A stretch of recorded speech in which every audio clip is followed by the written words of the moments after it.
Hi, I'm Michael Phillips, the Chicago Tribune's film critic and your host for Future Shock, TCM's month-long celebration of post-apocalyptic despair and survival featured on the Friday Night Spotlight. Next up is one of several Hollywood films in the series from the 1970s. It's The Omega Man, starring Charlton Heston as a U.S. Army doctor. Now, thanks to an experimental drug, this character has survived biological warfare between the Soviets and the Chinese. Everyone else, or nearly, is dead and gone, leaving Heston's character, Colonel Neville, to fend for himself in the blasted-out streets of downtown Los Angeles. But as he patrols those streets, he encounters bloodthirsty albino mutants who have banded together under the leadership of a former TV news anchor played by Anthony Zerbe, and who call themselves the Family. They want Neville dead. The Colonel has been immunized against the deadly virus, and he locates some younger human survivors, still healthy, also hiding out from the Family. And the Colonel realizes that his role is not that of a lone survivor, but as a savior. This, of course, nothing new for Heston. He'd already played everybody from Moses to Ben-Hur.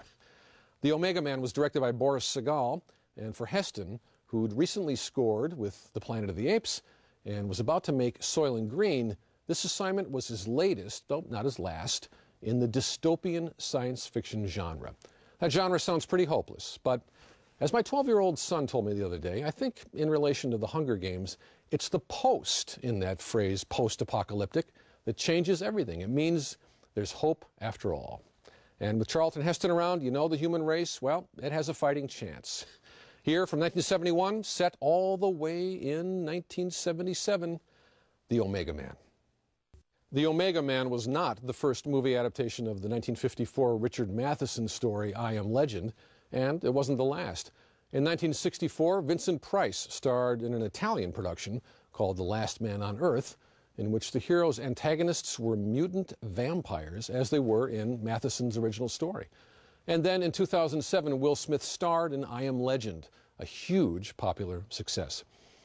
As for The Omega Man, it falls within a select subgroup of our Future Shock films featured on Friday Night Spotlight.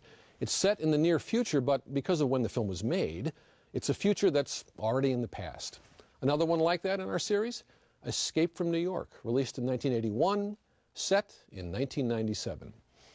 Up next is the finale of this month's Friday Night Spotlight series, and one of the strangest of all the futuristic films. Stay with us. Tonight on TCM's Friday Night Spotlight, Don Johnson looks for lovin' in a boy and his dog.